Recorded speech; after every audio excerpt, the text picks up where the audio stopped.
Hello, Math 20s. Next lesson for angles and triangles. I think I have it called Angles and Triangles 5, Proving Triangle Congruency.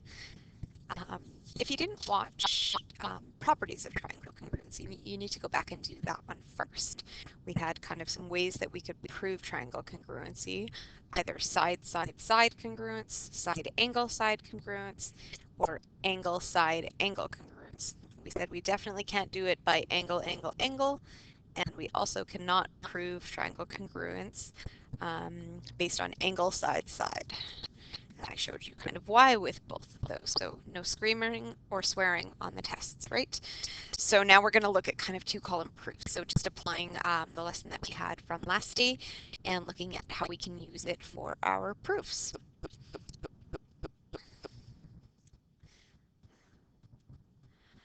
Okay, so let's get that out of the way. Find everything I need. So what it's saying here is prove that IN equals AN. So looking at our little diagram that we have right here. Oh, brilliant. No, I swear I clicked it. Okay. So looking at our diagram here, we have kind of a triangle here and a triangle here. So we have triangle TIN. It's this little guy. And this would be triangle CAN. Haha, that says tin can. But again, we're given some pieces of information, and you might kind of need a colored pen because, again, I print your booklets in grayscale. So there are some pieces of information that you can't quite tell from the black and white. So what we see is, see how this is a blue purple, whatever you want to call it, and this is a blue purple as well. Those are saying that these two angles are the same. And then we have the red one here and the red one here. So just those colors are trying to indicate that those measures are the same as each other. Yours probably kind of looks like T and I and C and A are all equal, but it's actually saying that T is equal to C and I is equal to A. And then we also have, again, this one tick here is saying that line segment TI is the same length as line segment CA. So I think we saw this before, that sometimes what our first couple of statements might just be is just writing out pieces of information that we're given or that we know. So I am given that angle T is equal to angle C. I'm going to write 3 here, so I'm just going to write it big. We're given this information. So angle T is equal to angle C, and that's again based on the diagram. We have that piece of information. We also have the angle at I is equal to the angle at A. And we also have side length, or line segment TI is equal to line segment CA. Again, those could be IT and AC. It doesn't matter. It's just saying the line segment that are connecting those two vertices. So those are our given information, given pieces of information. So once we've stated this, we actually have to do that for these type of questions. We have to give those information. I can't just make a conclusion that they're congruent, or I guess I'm putting the cart before the horse here. That yeah, we need to prove that they're congruent in order to prove what it's asking. Again, the question is asking, prove that this line segment is equal to this line segment. Yes, we could probably measure it with a ruler and be like, yeah, we're amazing, but again, what we're doing here is we're proving that it's true based on our ability to use deductive reasoning. So what I'm going to say now is, therefore, triangle TIN, oops, TIN is congruent to triangle CAN. And the reason that I can now make that statement is because we have two angles and the contained side equal. So two angles and the contained side equal. we can call that angle side angle congruence. ASA triangle congruence, I guess, would make sense. So in that last lesson, we said that we could use ASA, we could use SSS, and we can use SAS.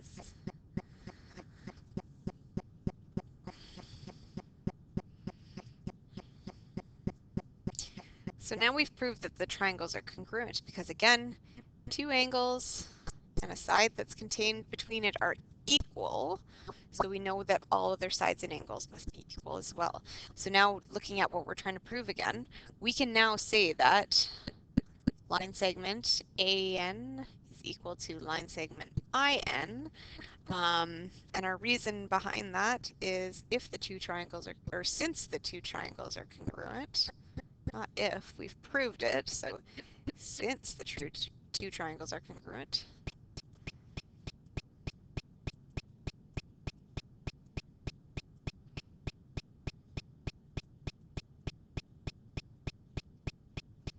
oops, their corresponding parts must be equal.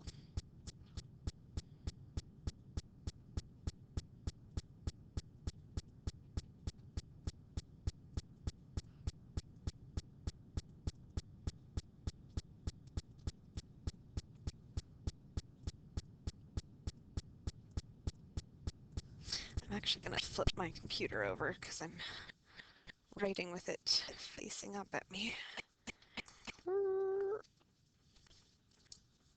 And then it might not be so loud when I'm writing. So their corresponding sides or their corresponding parts must be equal. So now we have proved that IN is equal to AN. So we have done based on giving our or providing our given information. So again, using it as statements that are important, we can then see if we can conclude that the triangles are congruent. And once we know triangles are congruent, again, congruent means exactly the same. Same sides, same angles.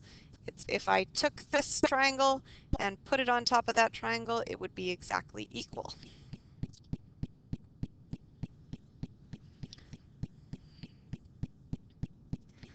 All right, so on to the next one.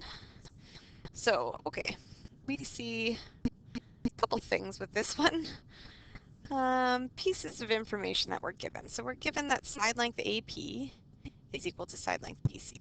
You notice that I skipped over that first one. So I think I showed you guys parallel before. When it is a symbol that looks like this, this means perpendicular.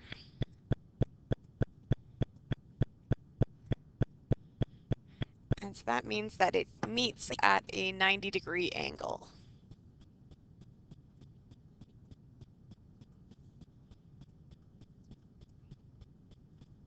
Oops, 90%. 90-degree angle.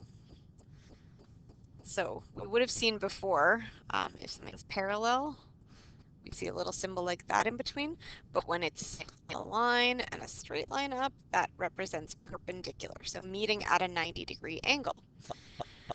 And what we're looking to do is prove that triangle TAC is isosceles. So at the beginning of the unit, I gave you guys kind of some terms, some geometric terms that you should know. We talked about isosceles triangles, I don't know when, elementary probably. So an isosceles triangle means that two of the sides are of equal length.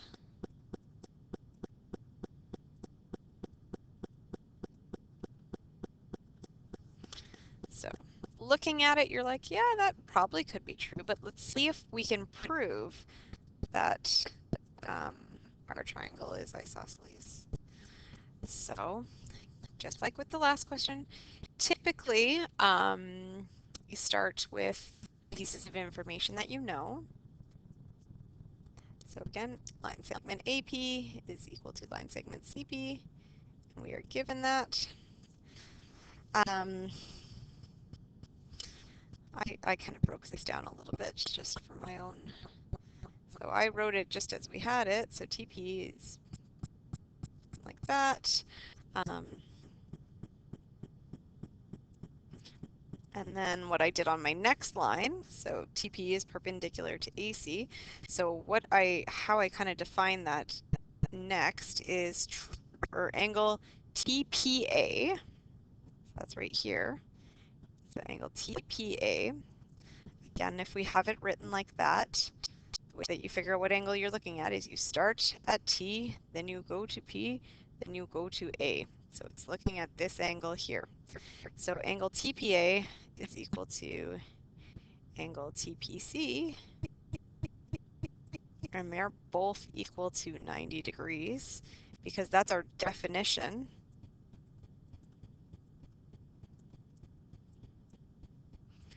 of perpendicular.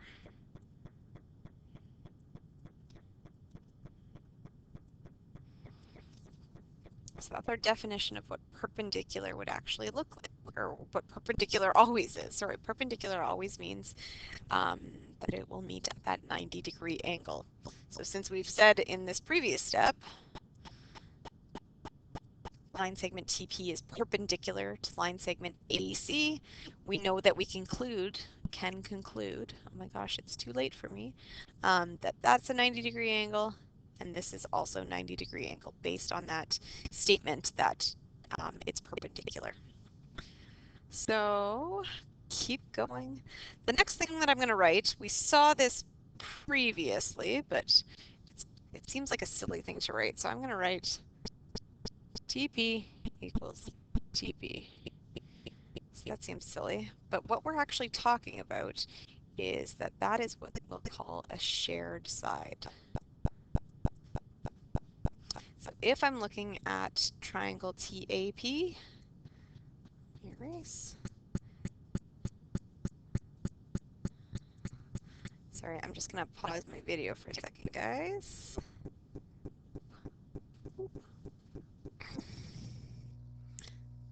All right, back to it. So if I'm talking about triangle TAP and triangle TPC or TCP, what we see, if we're talking about those two triangles, they actually share this line segment, TP. It's common to both of those triangles. So the way that I usually end up writing that is that it's a shared side when we're talking about those two triangles.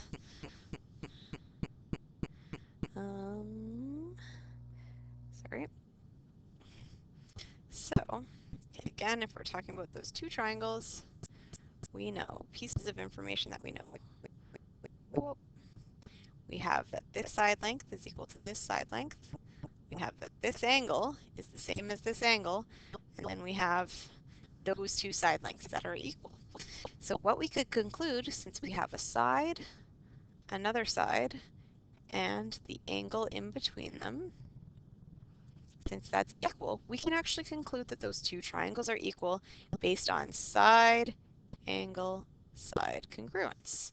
So now I can say, because I have the information here, I couldn't say that until I made all of those statements. Now I can conclude that triangle TAP is congruent to triangle TPC based on side angle side triangle congruence.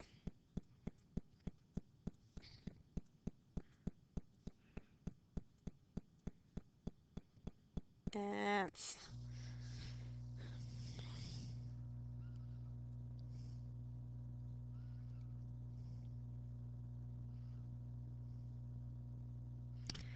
so now that we know that those two triangles are congruent, I still haven't done what they're asking me. I haven't said, well, that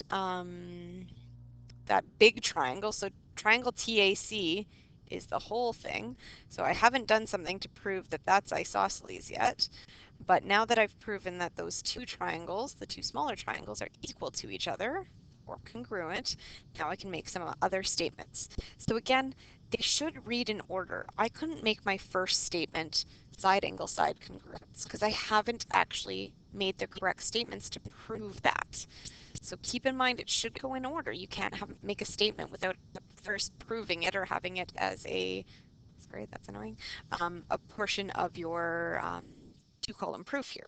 So now that I've said that the triangles are congruent, I can actually say that line segment TA is equal to line segment PC. And again, that's because they're congruent. So congruent triangles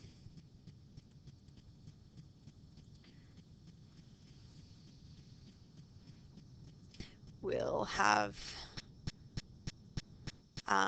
equal corresponding sides.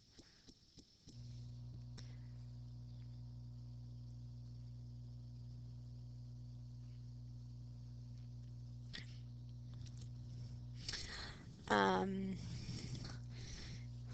so we've now said, so this is the same, this is the same, these two are the same. So now we've been able to say that this side length is equal to this side length.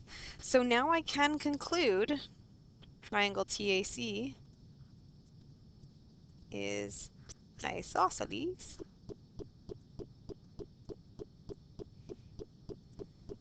because it has two sides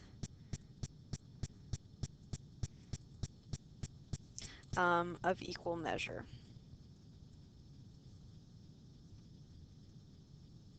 And again, that's looking at this big triangle, triangle TAC. Well, we've demonstrated that this side length is the same as this side length, so we know that that triangle is isosceles.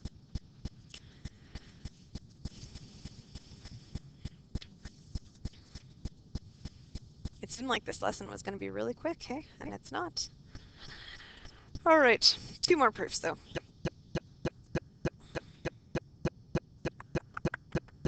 Okay, so what we're given, so this again, we need kind of some information out of this question because it doesn't seem like a lot at first. Because if we look at the diagram, just looking at this diagram, you see we don't have any little like angle indicators or no ticks or anything like that. We don't have any pieces of information that we can use yet. So we're just going to look at this statement that gives us some information. So this has a word that we haven't really seen before, but it says AE, so this is line segment AE, and line segment BD bisect each other at point C. So the word bisect means cut, or yeah, I guess cut is the right word. Cut exactly or divide exactly in half. So they bisect each other, which is kind of interesting, meaning that at point C is the halfway point for line segment AE, and it's the halfway point between B and D as well. So since we have the word bisect, I guess I can include this in my proof. I know that line segment AC is going to be the same length as line segment CE. And I'm instead of writing things twice, you're going to see that I'm going to start two statements at once. So line segment BC is the same length as line segment CD. So I want to probably write given. Come on.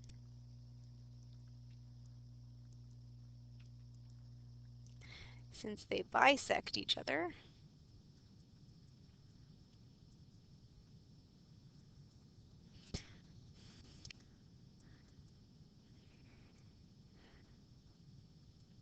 point C will be halfway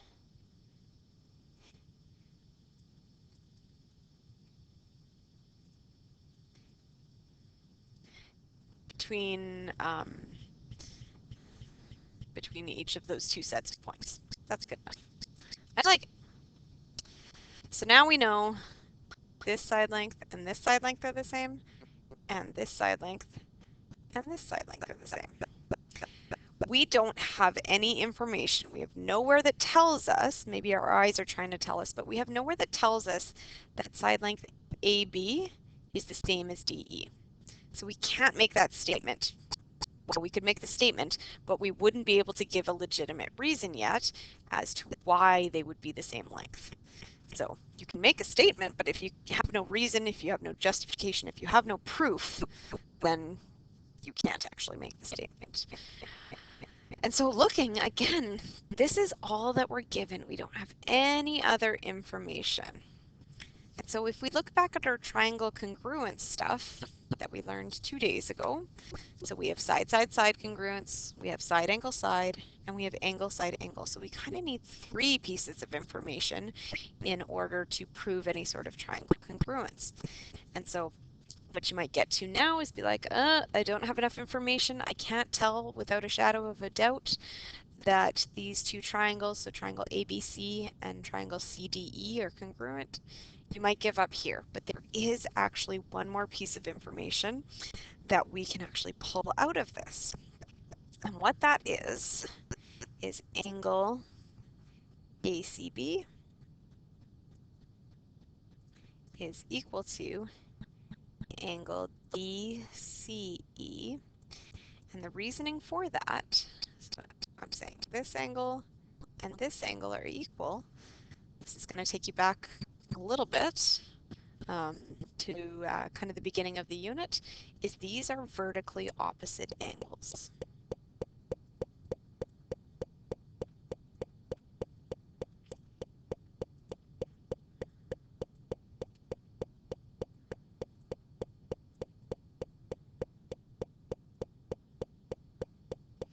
So I'm sure you're kind of groaning about it because it seems so obvious now that you see it, but we said before, vertically opposite angles, so those 2 angles will be equal, and those 2 angles will be equal, and we proved why that's true actually kind of on that first day of the unit. So now we have 2 sides at an angle that is contained between them that are equal, so we can conclude that triangle ABC and triangle CDE are congruent because of side, angle, side congruence. So now we have 3 pieces of information, and there are 3 pieces of information that we can use together. Side, angle, side congruence. We don't call this angle, side, side because the angle is actually in between our 2 sides, so we call it side, angle, side. No swearing, not good. And so finally, what are we looking to prove? Oh, angle A is equal to angle E. So now that we've proved that those 2 triangles are congruent, we can actually prove that statement. So angle A is equal to angle E. So because of the previous steps,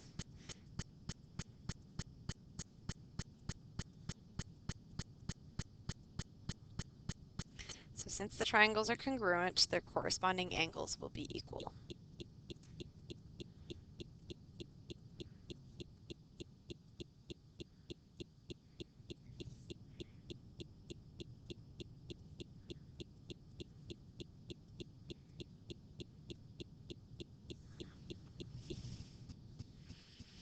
And so again, looking, prove that, yeah, that's our statement, and we do have proof for it. We didn't just make it at the end and be like, yeah, I guess that's what it is. We have the proof for it because we've proved the triangles are congruent. So now we know the corresponding parts of those triangles will be equal to each other. Oh, more. Okay. Ooh-wee. So we're given a couple pieces of information. It looks like they were actually drawn on the diagram and kind of here as words. So we have angle QTR. So this is equal to angle SRT, which is this. Okay, that's on the diagram for us. And we have side length QT is equal to side length SR. Okay, and now we're looking to prove that QR is equal to ST. And again, you can get excited and try to write QR equals ST and just write because I looked and it looks the same, and I will give you a extreme frowny face. This extreme. Because you need to prove it. This is math. So, looking at, again, always the easiest starting point, just writing out those pieces of information that were given. So we have that first angle, angle QTR, is equal to angle SRT. And we have side length QT is equal to side length SR.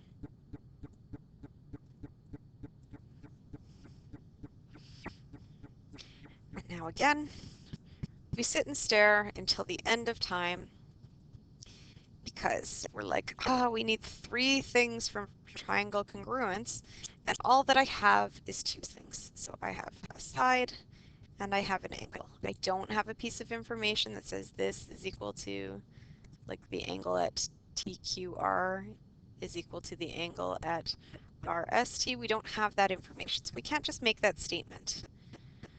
So we'd sit, we'd be sad, we'd draw unhappy faces. Hopefully you at least got to this point and you didn't give up before even writing your given. But we actually can figure out more, and this is actually similar to, I believe, question 2 that we did before, is we have 2 triangles and they have what we called before a shared side. So we see that line segment TR is common between those 2 triangles that we have matched together. It's a side that's on both of those triangles. It's the way that I wrote it before. TR is equal to TR, and because they are shared sides of the 2 triangles.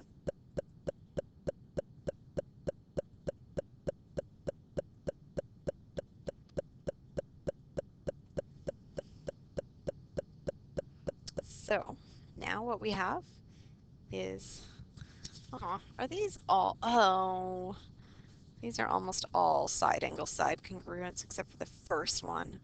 But we have an angle, an angle that's contained by 2 sides that are equal. So we have what's called side angle side congruence. So therefore, triangle QTR is congruent to triangle RTS. And that is due to side angle side triangle congruence, because we have 2 sides and the angle that's contained within them.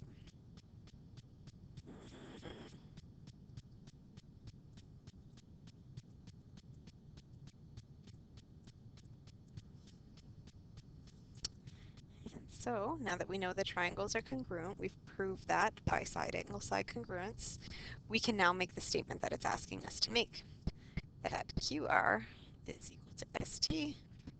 And the reasoning behind that is since the triangles are congruent.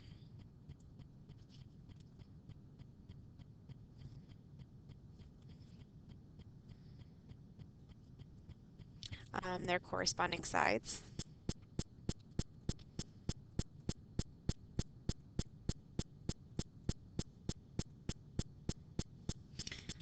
are equal. And so again, that's what it was asking us to do.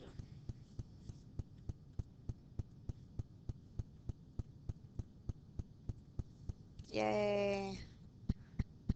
I didn't swear or scream, because again, you can't prove triangle congruence by angle side side, and you also can't prove it by angle angle angle. So just keep in mind those are the 2 that we can't use in order to prove triangle congruence. So, let me just flip my computer. Oops.